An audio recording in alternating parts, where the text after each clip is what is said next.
Bonjour à tous et bienvenue sur la chaîne. Je suis Gabriel Fontaine et ici on parle auto sans prise de tête. Conseils pratiques, explications techniques, accessibles et réponses claires à vos questions de tous les jours. Que vous soyez débutant ou passionné, vous allez trouver ici de quoi mieux comprendre et entretenir votre voiture. Pensez à vous abonner, à laisser un petit like et restez avec moi jusqu'à la fin de la vidéo.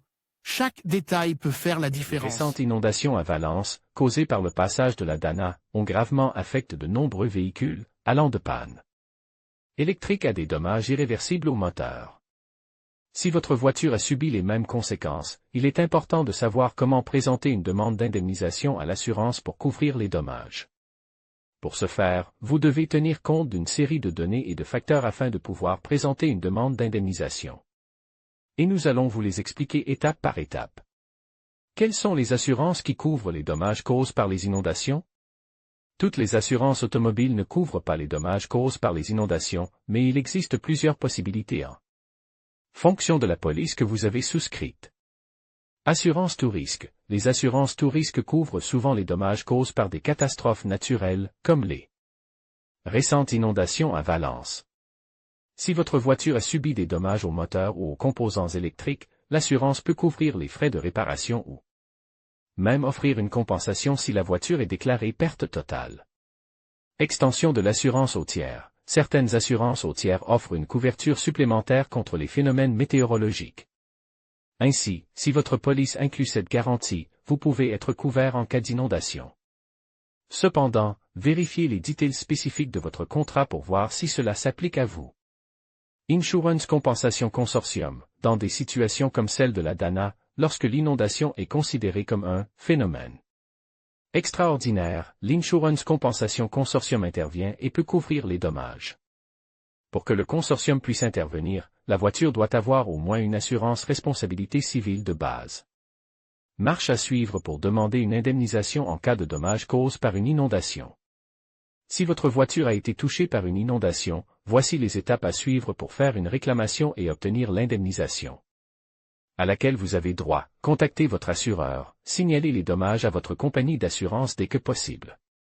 Certains assureurs exigent que les dommages soient signalés dans un certain délai, il est donc essentiel d'agir rapidement pour que votre demande d'indemnisation soit efficace. Rassemblez les preuves des dommages, prenez des photos et des vidéos de la voiture, en particulier de la hauteur de l'eau et des dommages visibles à l'extérieur et à l'intérieur. Le fait de documenter les dommages en détail, surtout s'ils résultent d'une inondation à Valence, vous aidera à justifier votre demande d'indemnisation auprès de l'assureur.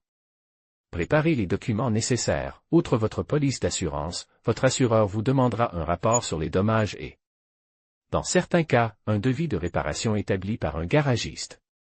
Si le sinistre est traité par le consortium d'indemnisation des assurances, vous aurez également besoin du rapport météorologique certifiant que les dommages ont été causés par les inondations de la Dana.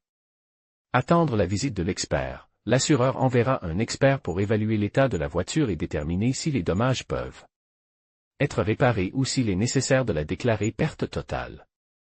L'indemnisation que vous recevrez dépendra de la valeur marchande de la voiture au moment du sinistre, appelée valeur vénale. Que se passe-t-il si la voiture est déclarée perte totale? Si les dégâts causés par l'inondation sont si importants que la voiture ne peut pas être réparée, l'expert en sinistre peut déclarer la perte totale. Dans ce cas, vous recevrez une indemnisation financière basée sur la valeur marchande de la voiture, c'est-à-dire ce qu'elle vaut actuellement sur le marché. Notez que cette valeur peut être inférieure au coût d'achat d'une nouvelle voiture ou d'un véhicule similaire. Certains assureurs permettent aux propriétaires d'opter pour la réparation de la voiture, même si elle est déclarée perte totale, en offrant une indemnisation partielle pour faciliter la réparation. En conclusion, faire une déclaration de sinistre en cas d'inondation de votre voiture est une étape cruciale pour obtenir une indemnisation. N'oubliez pas de rassembler tous les documents nécessaires, de prendre des photos des dommages et de contacter votre assureur dans les plus brefs délais. En suivant ces étapes, vous maximisez vos chances d'obtenir une réponse rapide et favorable. Prenez soin de votre véhicule et restez vigilant face aux conditions météorologiques. Merci d'avoir regardé cette vidéo et à bientôt pour d'autres conseils pratiques.